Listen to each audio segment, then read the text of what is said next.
औज़ुबिल्लाहिमिनश्शैतानिर्रजीम बिस्मिल्लाहिर्रहमानिर्रहीम। आज फिर आपकी खिदमत में हाजिर। MTH लेक्चर नंबर 37 है हमारे पास डिस्क्रीट मैथमेटिक्स का, जिसमें आज हमने कंडीशनल प्रोबेबिलिटी के अबाउट पढ़ना है। प्रोबेबिलिटी थ्योरम्स पढ़ लिया प्रोबेबिलिटी के, जिसमें हमारे पास एडिशन जो थी, एडिशन लॉ ऑफ प्रोबेबिलिटी थी और कंडीशनल प्रोबेबिलिटी आ जाती है। अब the conditional probability of event E given जो है एफ, उसको हम डिनोट करते हैं इस तरह से, probability of event divided by F. ठीक है, उसको लिखते हैं हम किस तरह से, प्रोबेबिलिटी ई ओवर एफ जो है, ई कंडीशनल एफ। तो इसका फॉर्मूला क्या है कि probability of E intersection F divided by probability of F. अब यहाँ पर एग्जांपल करेंगे तो कंडीशनल प्रोबेबिलिटी की भी समझ आ जाएगी। लेक्चर नंबर 37 में कंडीशनल प्रोबेबिलिटी ही है, तो उसका कंसेप्ट अच्छे से क्लियर करते हैं हम कि अगर हमारे पास एक प्रोबेबिलिटी है बी की, तो वो है 1/4। ठीक है, और बी ए इंटरसेक्शन बी की प्रोबेबिलिटी है 1/6। तो इसकी कंडीशनल प्रोबेबिलिटी क्या होगी? As we know that what is the formula of conditional probability, P conditional A probability of A conditional B. तो इसका फॉर्मूला क्या है? Probability of A intersection B divided by probability of B. तो probability of A intersection B का तो 1/6 है divided by 1/4। तो जब मल्टीप्लाई, जब हम पता है ना कि जब हम मल्टीप्लाई करते हैं तो ऊपर नीचे वाला साइन, नीचे वाली वैल्यू ऊपर चली जाती है, ऊपर वाली वैल्यू नीचे आ जाती है। तो 6 इस तरह 4 डिवाइडेड बाय नीचे 6 हो जाता है। ठीक है, मजीद कटिंग करेंगे तो हमारे पास आंसर जो है वो 2/3 आ जाता है। अगले एग्जाम्पल भी देख लेते हैं कि पी ए दिया है, पी बी दिया है और पी इंटरसेक्शन बी दिया है।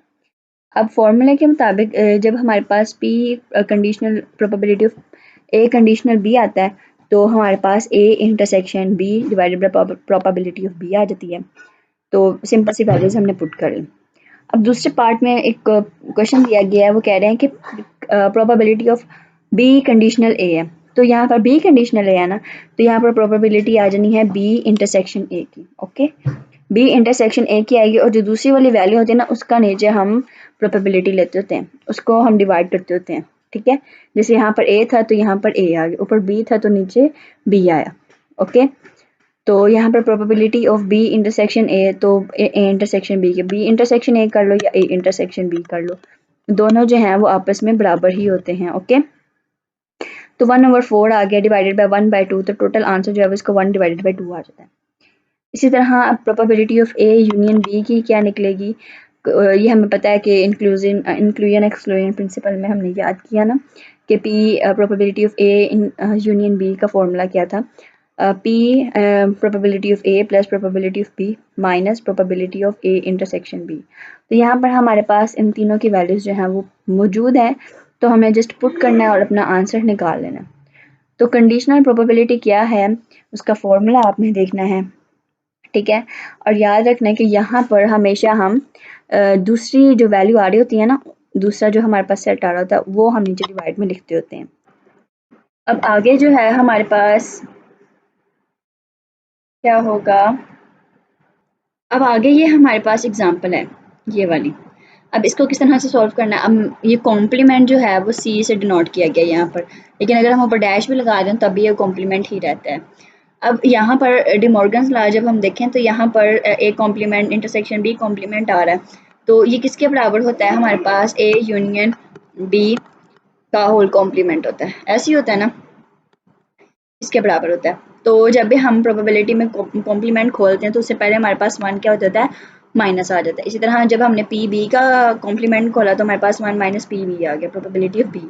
तो यहाँ पर हमारे पास ए यूनियन बी की प्रोबेबिलिटी भी मौजूद है और बी की भी प्रोबेबिलिटी मौजूद है, तो 1 माइनस करके हमने इसका आंसर जो है वो निकाल लेना इस तरह से कि जब हमने 1 माइनस 7 डिवाइड बाई 12 किया तो 5 डिवाइडेड बाई 12 आ गया। अब उम्मीद करती हूँ आपको ये तो समझ आ ही जाएगी। 1 की जिसके नीचे कुछ नहीं होता उसके नीचे 1 होता है, और 7 डिवाइडेड बाई 12, जब हमने इसका एलसीएम लिया ना 12 का, तो 12 भी आता है, तो होल के नीचे 12 आ गया। अब 1/12 हमारे पास क्या होता है? 12। 1/12 हमारे पास क्या होता है? 12। तो 12 माइनस 7 के टेबल पर 12 टेबल पे 12 कहाँ जाता है? 1 पे। अब 7 के टेबल पे 12 कहाँ जाता है? 1 पे। तो 7 12 में से 7 गए तो 5 यहाँ इस तरह से आया। ठीक है, और सो ऑन, इसको भी इसी तरह किया गया, एलसीएम लिया गया, तो आंसर जो है वो हमारे पास 5 डिवाइडेड बाई 8 आ जाता है। ये प्रैक्टिस करने से ही प्रोबेबिलिटी आएगी आपको। ये पेपर में भी आते होते हैं इसके सवाल जवाब, एमसीक्यूज भी आते हैं, शॉर्ट क्वेश्चन आंसर्स भी आते हैं। तो मुझे उम्मीद है कि आपको समझ तो आ ही रही होगी। जैसे जैसे आप प्रैक्टिस करेंगे हर कन्फ्यूजन आपकी जो है वो दूर हो जाएगी। ठीक है, उसके बाद हमारे पास मल्टीप्लिकेशन थ्योरम आ जाते हैं। मल्टीप्लिकेशन थ्योरम में हमारे पास क्या होता है, लॉ ऑफ प्रोबेबिलिटी में, कि अगर हमारे पास प्रोबेबिलिटी ई इंटरसेक्शन एफ की है तो हम probability of F multiply by probability of E divided by F, ये तो ये ठीक है, ये हमारे पास मल्टीप्लिकेशन थ्योरम आ जाते हैं। ये अगर probability of E intersection F है तो प्रोबेबिलिटी ऑफ ई, ठीक है, multiply by probability of E F divided by E, दोनों में से कोई एक चीज़ यूज़ हो सकती है। तो ये आपने थ्योरम याद रखने हैं, मल्टीप्लिकेशन के प्रूफ पूछ लिए जाते हैं एमसीक्यूज में। ठीक है, इंडिपेंडेंस, इंडिपेंडेंस क्या है? An event A is said to be independent, कि एक इवेंट ए इंडिपेंडेंट कब कहलाता है इवेंट बी पर, कि जब हमारे पास प्रोबेबिलिटी जो है वो इवेंट ए की अक्कर हो और वो डिपेंड ना करे, और वो मतलब कि इवेंट बी से ना निकली हो या इवेंट बी की वजह से ना चल रही हो। ठीक है, कि an event A is said to be independent of an event B अगर हमारे पास प्रोबेबिलिटी जो है that occurs that A occurs is not influenced by whether B has or has not occurred, कि जो प्रोबेबिलिटी ऑफ ए है वो B की वजह से ना चल रही हो, या बी की वजह से वजूद में ना आई हो, या जो ए है वो कंटिन्यू ना कर रहा हो बी को। ठीक है, ये इसका मतलब है। तो इसका फॉर्मूला क्या है कि P A divided by B.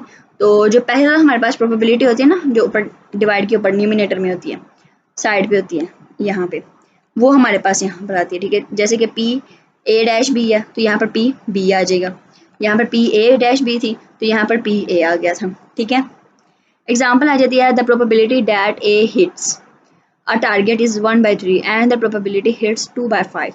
What is the probability that target will be hit if A and B each shoot at the target? तो क्या प्रोबेबिलिटी होगी जब ए और बी दोनों ही एक टारगेट को शूट करेंगे?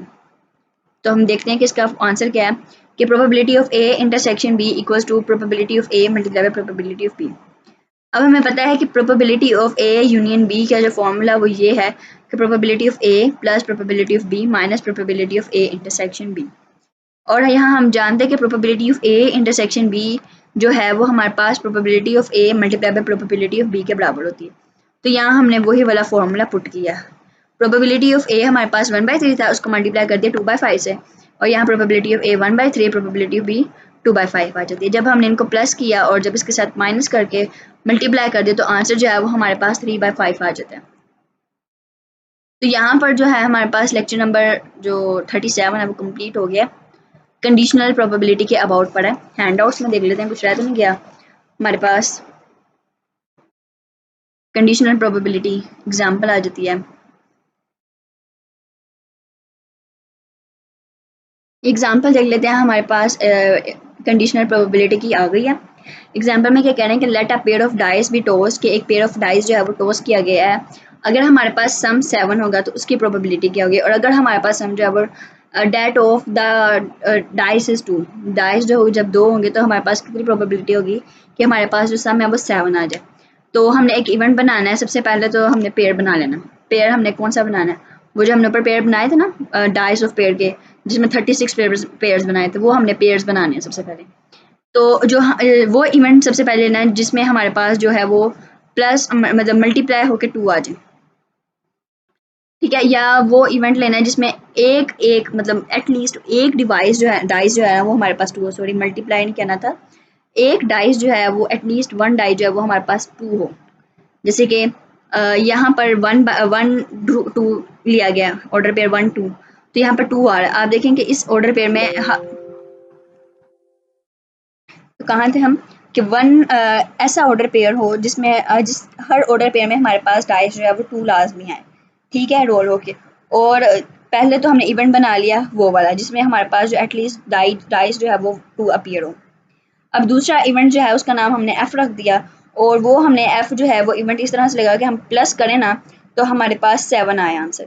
देखें तो 1 6 हमारे पास 7, 2 5 हमारे पास 7, 3 4 7, 4 3 7, 5 2 7, 6 1 7।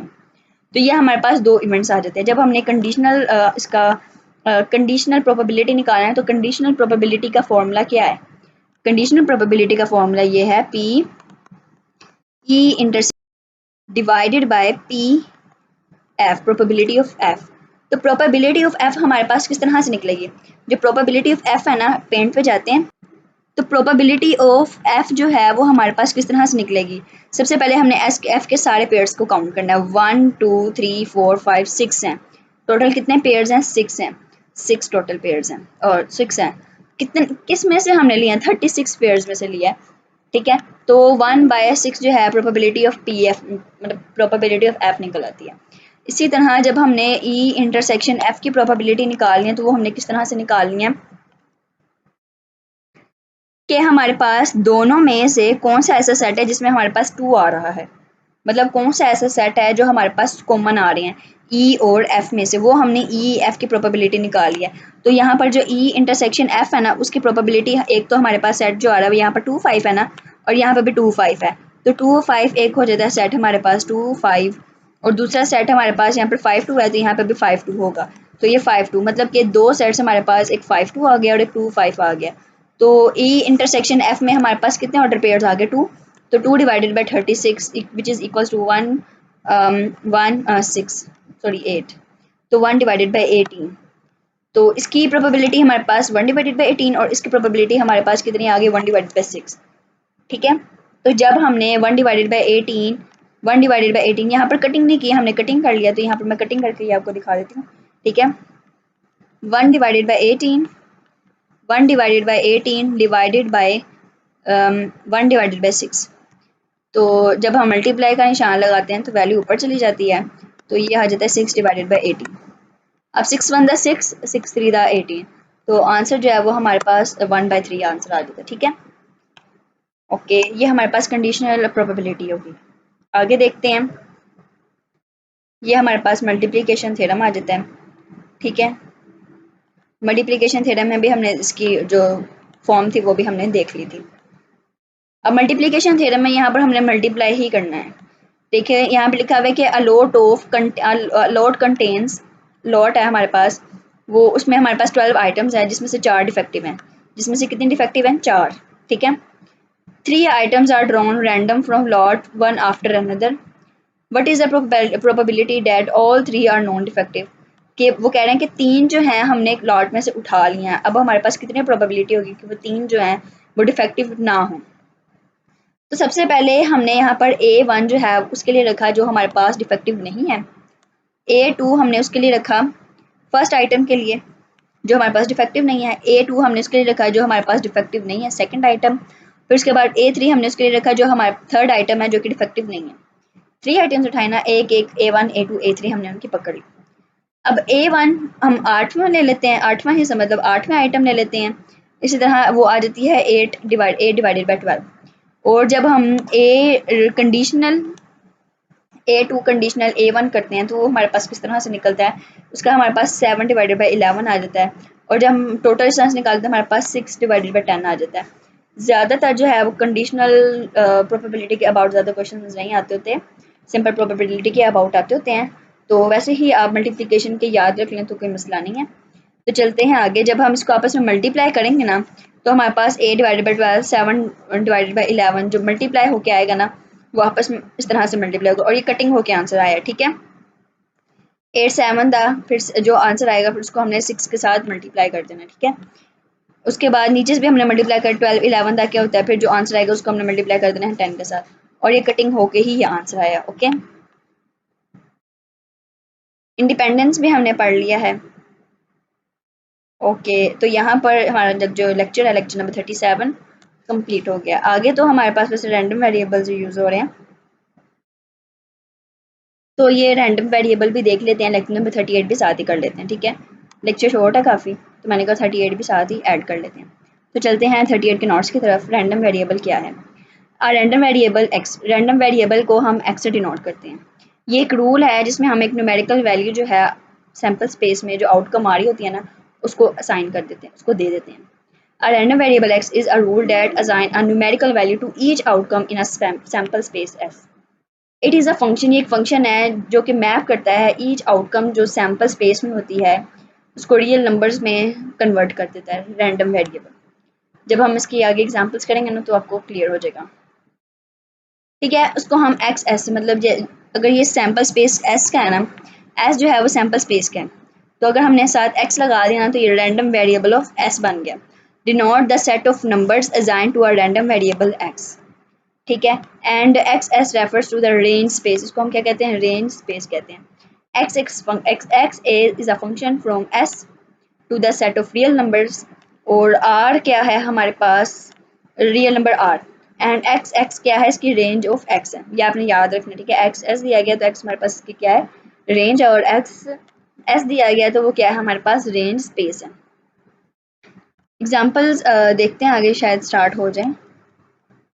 नहीं, अभी तक हमारी एक्सप्लेनेशन नहीं आ रही है। क्या रैंडम वेरिएबल है उसको हम एक चांस वेरिएबल भी कहते हैं, या इसको स्टोकास्टिक वेरिएबल भी कहते हैं। ठीक है, इसको हम सिंपल वेरिएबल नहीं कहेंगे क्योंकि ये एक फंक्शन है, तो इसको हम स्टोकास्टिक वेरिएबल भी कहते हैं या चांस वेरिएबल भी कहते हैं। याद रखना है, इसको हम सिंपल वेरिएबल नहीं कहते।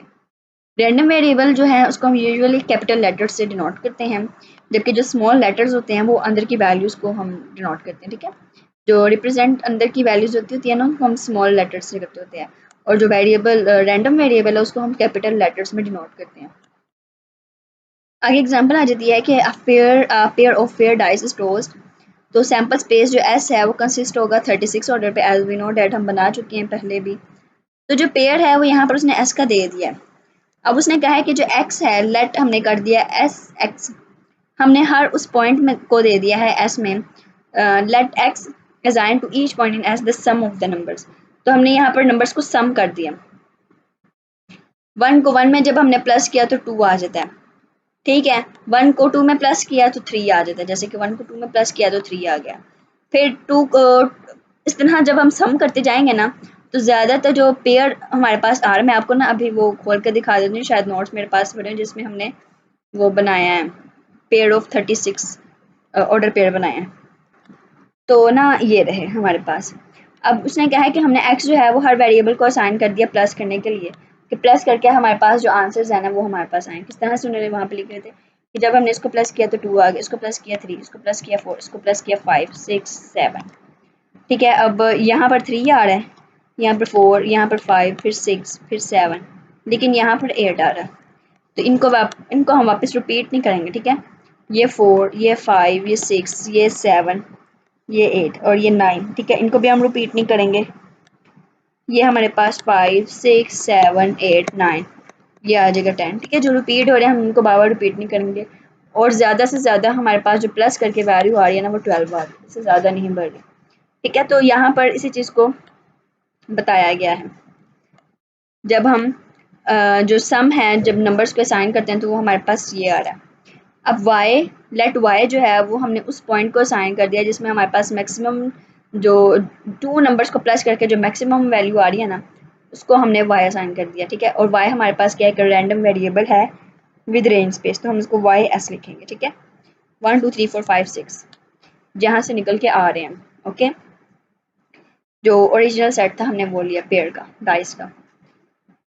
तो ये तो जस्ट एग्जांपल थी आपको क्लियर करवाने के लिए, जब हम एक्स एस असाइन करते हैं तो हम किस तरह से करते हैं, और जब हम वाई एस असाइन करते हैं तो किस तरह से करते हैं।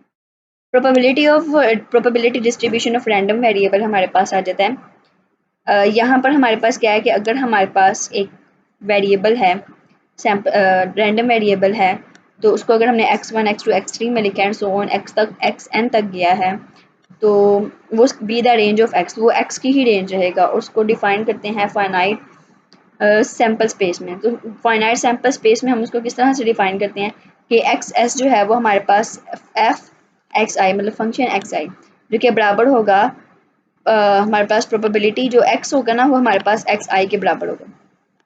ये एग्जांपल में किया गया, आगे आपको समझ आ जाएगी। अच्छा, यहाँ पर बताया गया कि एक्स आई हमारे पास क्या है, S whose image is X, sum of probabilities of points in S whose image is X आई।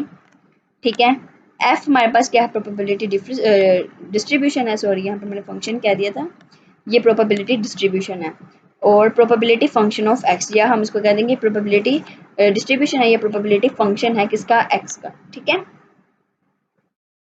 इसको हम इस तरह से लिखते हैं, एक बॉक्स में लिखते हैं। फिलहाल जो ऊपर हमने इतनी लंबी तमहीद बांधी है ना, वो जस्ट आपको समझाने के लिए कि एक रैंडम वेरिएबल है क्या।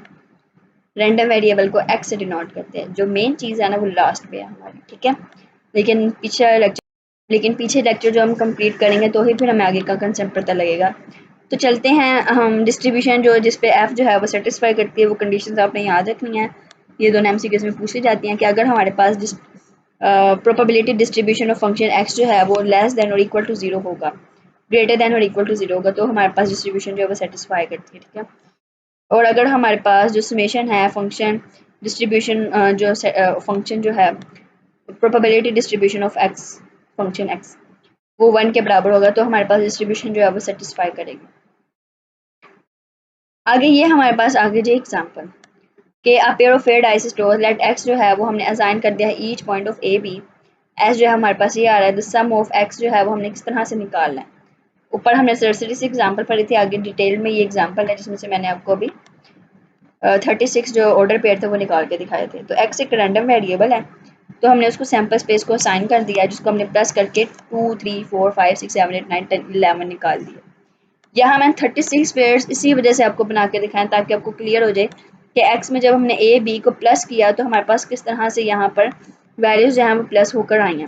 ऊपर जो हमने फॉर्मूला पढ़ा था ना ये वाला, एक्स एक्स जो है वो प्रोबेबिलिटी डिस्ट्रीब्यूशन ऑफ एक्स जो हमारे पास बराबर होगा probability of X equals to X I, तो हमने यहाँ पर वही आगे नीचे पुट किया है। ठीक है, देखते हैं किस तरह से किया कि अगर हमारे पास प्रोबेबिलिटी डिस्ट्रीब्यूशन ऑफ 2 है, मतलब कि जब हमने ए बी 1 1 लिया, ए भी 1 है और बी भी 1 है, तो हमारे पास 2 आ गया।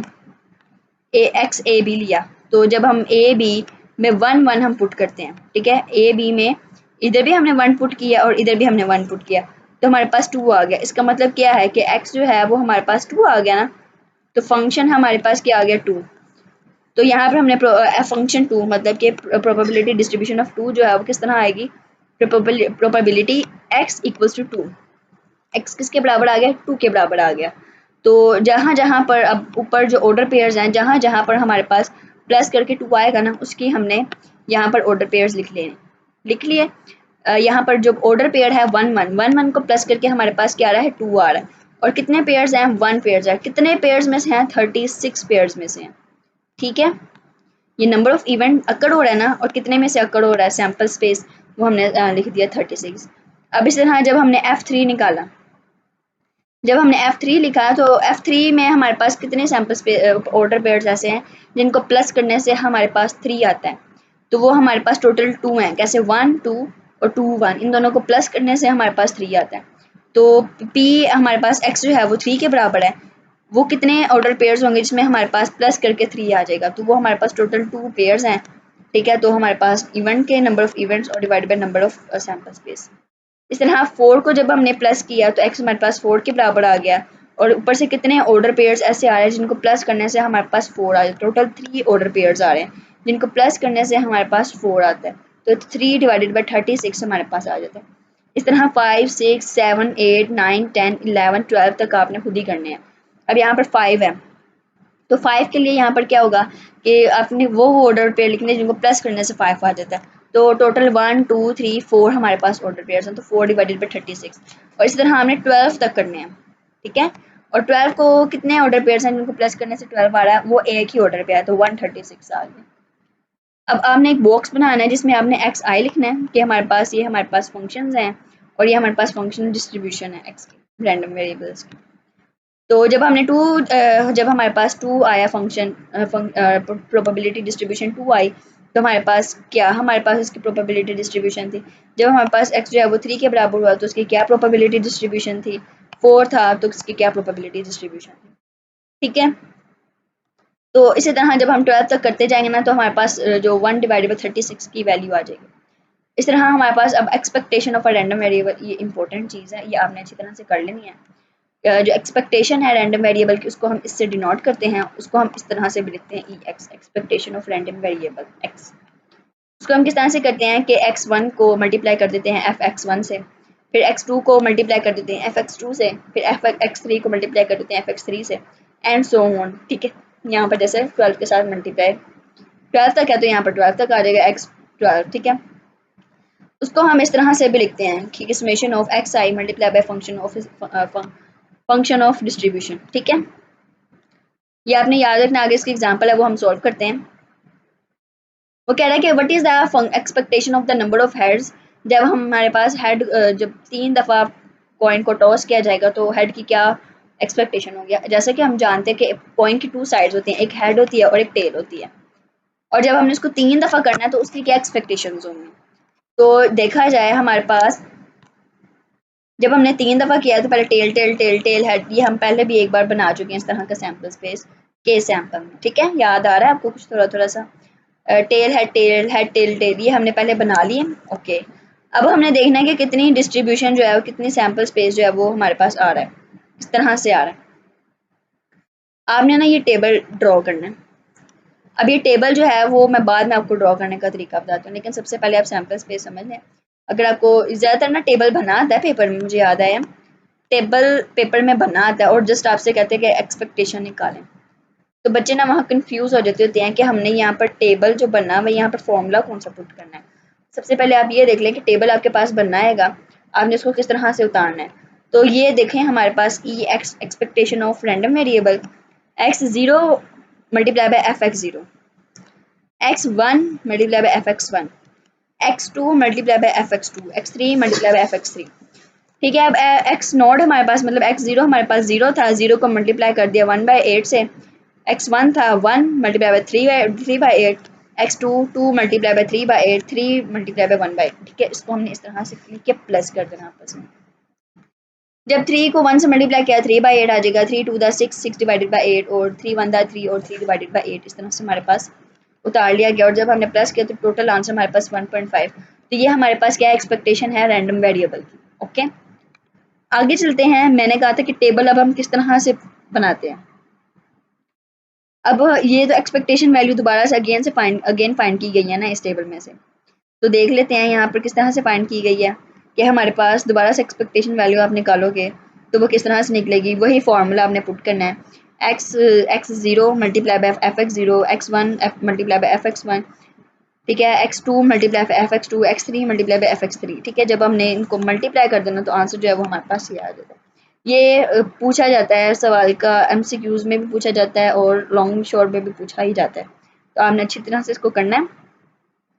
कि आगे है a coin is weighted so that, उसका हेड आने कितने चांसेस हैं और टेल आने कितने चांसेस हैं। ये वो एग्जांपल है जहाँ पर हम टेबल ड्रॉ करते हैं। अब टेबल किस तरह से ड्रॉ करते हैं वो देख लेते हैं। अब the coin is toast 3 time, coin को 3 दफ़ा टोस्ट किया गया। अब यहाँ पर हमने डिस्ट्रीब्यूशन निकालनी है एक्स की, और एक्स यहाँ पर लेट एक्स जो है वो यहाँ पर डिनोट कर रहा है नंबर ऑफ हेड्स जो अपीयर हो रहे हैं। सबसे पहले हमने यहाँ पर अपना सैम्पल स्पेस बना लिया। उस सैम्पल स्पेस बनाने के बाद हमने यहाँ पर जो हमारे पास हेड था वो किसके बराबर था, 3/4 के, और टेल 1/4 के बराबर था। अब देखो हमने सबसे पहले हेड हेड हेड लेना है, तो हेड हेड हेड हमने जब लिया ना तो हेड 3/4 के बराबर था, हेड 3/4 के बराबर था, हेड 3/4 के बराबर था। इन सबको जब आपस में हमने मल्टीप्लाई कर दिया तो हमारे पास ये आंसर आ गया। फिर हेड हेड टेल था, हेड हेड 3/4 था और टेल हमारे पास 1/4 था। जब हमने इन सबको आपस में मल्टीप्लाई किया तो ये आ गया। ठीक है, एंड सो ऑन। जब हमने मजीद वैल्यूज पुट की ना तो हमारे पास आगे 6 की 6, हम 6 की 6 नहीं बल्कि 8 की 8 है, 8 वैल्यूज हैं, ये हमने इसी तरह निकालनी है। ठीक है, वैल्यूज पुट करके। ठीक है, अब यहाँ पर हमने रैंडम वेरिएबल जब हमने यूज़ करना है ना तो हमारे पास जीरो, जाहिर सी बात है हमें पता है कि हम x0 पुट करते हैं, एफ एक्स वन भी पुट करते हैं, जीरो भी पुट करते हैं। तो यहाँ पर p0 probability of zero put करना है। सबसे पहले हमें जीरो लगाना है जिसमें हमारे पास टेल टेल टेल आए, फिर वन लगाना है जिसमें हमारे पास हेड टेल टेल, ठीक है, या टेल हेड टेल, या टेल टेल हेड है जिसमें हमारे पास हेड एक दफ़ा है। अब P2 जिसमें हमारे पास जो हेड है वो 2 दफ़ा है, तो जिसमें हमारे पास हेड है वो जो 2 दफ़ा है। ठीक है, P0 से मतलब था कि जिसमें हेड एक दफ़ा भी ना आए, तो वो ऐसी हमारे पास प्रोबेबिलिटी है जिसमें हमारे पास टेल टेल टेल ही है और वो 1/64 है। इस तरह कौन से ऐसे ऑर्डर पेयर्स हैं, मतलब कौन सा ऐसा टॉसिंग का टाइम है या टॉस किया है जब हमने, तो हमारे पास हेड जो है वो एक दफ़ा आया, तो वो हेड हेड हेड ये हमने सारा एक दफ़ा लिख लिया जो जो आया। ठीक है, और फिर उसका हमने आंसर भी लिख लिया। ठीक है, ये जो आंसर्स है ना, ये वाले जो आंसर्स हैं वो यहाँ से नहीं निकले, ये यहाँ से निकले, सॉरी ये वाले आंसर्स निकले। ठीक है, जब आपने 8 के 8 सोल्व कर लेंगे ना, यहाँ शायद हैंडआउट्स में हुआ हो, और कि आसानी के लिए आपको यहाँ पर दिखा देती हूँ। ये देखें, नहीं ये नहीं है, एक मिनट, ये देखें, ये वैल्यूज़ ये वैल्यूज़ यहाँ पर पुट की गई हैं। आपने 8 के 8 खुद ही निकालने हैं ताकि आपकी प्रैक्टिस हो, ठीक है। ये वाली यहाँ से आई है, यहाँ से ये वाली वैल्यूज है, ठीक है। जैसे टी की वैल्यू हमारे पास 1/64 थी ना, तो यहाँ पर टी की वैल्यू 1/64 आ गई। और यहाँ पर आपने ऊपर से जब सबकी वैल्यू, वैसे टेबल बनाने के लिए आता है लेकिन फिर भी आप समझें अच्छे से ताकि आपको पता चले टेबल किस तरह से बनता है, ठीक है। तो जब हमने इन वैल्यूज़ को आपस में प्लस कर दिया तो ये हमारे पास वैल्यूज़ निकल आई हैं। अब हमने यहाँ पर इन वैल्यूज़ को पुट करना है डिस्ट्रीब्यूशन में। जब हमारे पास x 0 1 2 3 होगा तो हमारे पास यहाँ पर हमने वैल्यूज़ को पुट कर देना है, ठीक है। और फिर अब यहाँ से हमने एक्सपेक्टेड वैल्यू निकालें। पहले टेबल बनता है, फिर टेबल बनने के बाद एक्सपेक्टेड वैल्यूज निकलती हैं, ओके। तो उसके बाद हमारे पास एक लास्ट टॉपिक आया था, variance and standard deviation of a random variable. ये तो बहुत ही इंपॉर्टेंट है, लेक्चर नोट्स में आते हैं। नोट्स में देखते हैं यहाँ पर क्या कहा गया है कि जो वेरिएंस और स्टैंडर्ड डेविएशन रैंडम वेरिएबल का है ना, उसको हम इस तरह से डिनोट करते हैं, sigma x. The variance of x जो है मेजर्स करता है स्प्रेड और डिस्पर्जन ऑफ एक्स को फ्रॉम द मीन। ये हमारे पास किसका निशान था, उसका था ऊपर जब हम पढ़ के आए हैं एक्सपेक्टेशन का, ठीक है। उसको हम डिफाइन करते हैं सिग्मा एक्स से और उसको अंडर रूट ले लेते हैं वेरिएंस एक्स का, ठीक है। अब वो कह रहे हैं कि यहाँ पर आपने एक्सपेक्टेशंस निकालनी है। वेरिएंस हमारे पास सिग्मा स्क्वायर होगा, मतलब वेरिएंस का स्क्वायर रूट होगा। आपको ये टेबल दिया गया है, आपको कहा गया है कि आपने यहाँ से इसकी एक्सपेक्टेशंस भी निकालनी है और वेरिएंस भी निकालना है। तो आपने किस तरह से निकालना है, सबसे पहले आपने एक्सपेक्टेशन का फॉर्मूला निकालना है और वेरिएंस के लिए आपके पास क्या चीज़ होना ज़रूरी है, वेरिएंस के लिए ना आपके पास इसका स्क्वायर होना ज़रूरी है। आपने यहाँ से उठाकर डायरेक्ट बेटा स्क्वायर नहीं लेना, ये आपका सवाल गलत हो जाएगा। आपने दोबारा से वैल्यू को पकड़ना है, ठीक है। आपने दोबारा से वैल्यू को पकड़ना है और दोबारा से इनका स्क्वायर लेना है। किस तरह से, ये जो सिग्मा एक्स है वो हमारे पास एक्सपेक्टेशन का स्क्वायर होता है, ठीक है। जब हमने इसका स्क्वायर लिया ना, तो जब हमने इन सबको आपस में मल्टीप्लाई किया तो एक्स के साथ क्या आ जाता है, स्क्वायर आ जाता है, ठीक है। एक्स के साथ क्या आ गया, स्क्वायर। जब 1 का स्क्वायर, फिर 3 का स्क्वायर, फिर 4 का स्क्वायर, फिर 5 का स्क्वायर, ठीक है। जब हमने सबको आपस में कैलकुलेशन की तो हमारे पास 12.0 आ जाता है। अब हमने सिग्मा स्क्वायर जो वेरिएंस एक्स है वो हमारे पास ई स्क्वायर एक्सपेक्टेशन के स्क्वायर के बराबर होता है और जो कि हमारे पास एक्सपेक्टेशन का स्क्वायर इसके बराबर होता है। वेरिएंस जो है वो हमारे पास एक्सपेक्टेशन का स्क्वायर माइनस ये हमारे पास जो म्यू का साइन है, ठीक है, उसको हमने इसे माइनस कर देना है, ओके। जब हमारे पास ऊपर जो हमारे पास, सॉरी यहाँ पर ना यू, खाली यू आना था, इधर यू आना था, ठीक है, खाली यू आना था। एक्सपेक्टेशन के स्क्वायर को माइनस कर देना एक्सपेक्टेशन के साथ, मतलब म्यू के साथ। तो दोनों के जो आंसर्स आएंगे उनको हमने माइनस कर देना आपस में। तो जो आंसर आएगा वो हमारे पास वेरिएंस का आंसर होगा। अब वेरिएंस हमारे पास किसके बराबर था, याद हो आपको, सिग्मा जो था वो हमारे पास किसके बराबर था, अंडर रूट के बराबर था ना, वेरिएंस एक्स। इसमें हमने वेरिएंस की वैल्यू पुट की तो बोथ साइड पर जब हमने स्क्वायर रूट लिया तो स्क्वायर रूट से कट हो जाता है, लेकिन इसका स्क्वायर रूट बच जाता है। जब हमने इसका स्क्वायर रूट लिया तो इसका आंसर जो है 1.7 आ जाता है। हैंडआउट्स पे देखते हैं हमारे पास वेरिएंस किसके बराबर है। वेरिएंस जो है वो यहाँ पर इसके बराबर लिखा गया, ठीक है। वेरिएंस को हम सिग्मा स्क्वायर से डिनोट करते हैं। अब जो हमारे पास सिग्मा स्क्वायर है ना, वो हमारे पास वेरिएंस एक्स के बराबर, देखिए जब हम सिग्मा स्क्वायर का स्क्वायर ख़त्म कर देते हैं ना तो वो हमारे पास सिग्मा जो है वो अंडर रूट वेरिएंस एक्स के बराबर आ जाता है, ओके। एक एग्जांपल तो हमने उधर कर लिया ना, अब एक एग्जांपल जो है हम यहाँ से भी कर लेते हैं, नीचे दी गई है। स्टैंडर्ड डेविएशन ऑफ एक्स जो है वो हमारे पास किसके बराबर है, स्टैंडर्ड डेविएशन ऑफ एक्स हमारे पास किसके बराबर है, सिग्मा एक्स। उसको हमने किससे डिनोट किया है, इससे डिनोट किया, ये आपने याद रखना है, ठीक है। एग्जाम्पल देख लेते हैं, यहाँ पर नीचे दी गई है, ये देखिए हमारे पास ये टेबल है। हमने इसकी क्या निकालनी है, सबसे पहले हमने इसकी एक्सपेक्टेशन निकालनी है स्टैंडर्ड डेविएशन के लिए, ठीक है। तो सबसे पहले जब हमने सिंगल एक्सपेक्टेशन निकालनी है तो सबसे पहले हमने सुमेशन हमने फाइंड करना है एक्स आई एफ एक्स आई की। तो जब हमने 1 multiply by 3/6, 2 multiply by 3/6 36, 3 multiply by 5/36, ठीक है, 4 मल्टीप्लाई बाय 7/36, 5 मल्टीप्लाई बाय 9/36 और 6 मल्टीप्लाई बाय 11/36। जब हमने इन सबको आपस में सॉल्व किया तो अप्रोक्सीमेटली हमारे पास 4.5 की वैल्यू आ गई। सबसे पहले तो आपने सिंगल म्यू निकालना है, मतलब सिंगल एक्सपेक्टेशन निकालनी है, और फिर जब आपने इस एक्सपेक्टेशन का स्क्वायर ले लेना, मतलब एक्स का स्क्वायर लेना है आपने, यहाँ पर ई एक्स स्क्वायर लिखा गया, इसका मतलब क्या है कि आपने एक्स का स्क्वायर लेना है, जो यहाँ पर एक्स की वैल्यूज है ना इनका स्क्वायर लेना है। तो जब हम इसका स्क्वायर लेंगे ना तो 1 का स्क्वायर, फिर 2 का स्क्वायर, फिर 3 का स्क्वायर, फिर 4 का स्क्वायर, 5 6 का स्क्वायर आ जाएगा, ठीक है। इनका स्क्वायर लेने से हमारे पास 22 अप्रोक्सीमेटली वैल्यू आ जाती है। अब जो हमारे पास स्टैंडर्ड डेविएशन ऑफ एक्स था हमारे पास, वो हमारे पास वेरिएंस एक्स जो था उसको हम वेरिएंस एक्स कहते हैं। स्टैंडर्ड डेविएशन ऑफ एक्स जो है वो हमारे पास वेरिएंस एक्स के बराबर था, ठीक है। जब हमने यहाँ पर इसकी वैल्यूज़ को पुट किया, जो कि हमारे पास एक्सपेक्टेशन की दोनों वैल्यूज़ को जब हमने माइनस किया ना, तो वो इसके बराबर आया। सबसे पहले हमने एक्सपेक्टेशन का जहाँ पर हमने एक्स का स्क्वायर लिया वो वाली वैल्यू लिखी, और फिर जहाँ पर हमने एक्सपेक्टेशन की सिंगल वैल्यू निकाली, ठीक है, वो हमने लिखी। लेकिन लेना हमने इसका स्क्वायर है, ठीक है, दोनों का स्क्वायर। इसका तो स्क्वायर हमने यहाँ लिया हुआ है ना, इसका स्क्वायर, लेकिन इसका स्क्वायर हमने नीचे माइनस करते हुए लेना। जब हमने 4.5 का स्क्वायर लिया तो माइनस करके हमारे पास 17.5 आंसर आ जाता है। अब ये जो 17.5 है, जब दोनों साइड पर यहाँ पर भी स्क्वायर रूट लगेगा और 17.5 पे भी स्क्वायर रूट लगेगा, इसका स्क्वायर रूट तो स्क्वायर रूट से कट हो जाता है, लेकिन 17.5 का जब हम स्क्वायर रूट लेते हैं तो उसका स्क्वायर तो है नहीं जो कैंसिल होगा, तो इसका 17.5 का जो स्क्वायर रूट है वो हमारे पास 1.3 निकला, ठीक है। तो ये आपने इसकी प्रैक्टिस करनी है। सबसे पहले आपने सिंगल एक्सपेक्टेशन निकालनी है, फिर उसके बाद आपने नेक्स्ट वैल्यू निकालनी है जिसमें हमने एक्सपेक्टेशन में एक्स की वैल्यू पर स्क्वायर लेना है। फिर आपने यहाँ पर जब स्टैंडर्ड डेविएशन निकालनी है ना, तो इन दोनों की वैल्यूज़ को माइनस कर देना, लेकिन जब इसकी वैल्यू को लेना ना, इसकी वैल्यू को, तो आपने इसका स्क्वायर ले लेना। स्क्वायर लेने के बाद जब आपने दोनों साइड पर स्क्वायर ले लेना, स्क्वायर लेने के बाद आंसर जो आता है ना, अब फिर वो हमने स्टैंडर्ड डेविएशन की वैल्यू में पुट कर देना, ठीक है।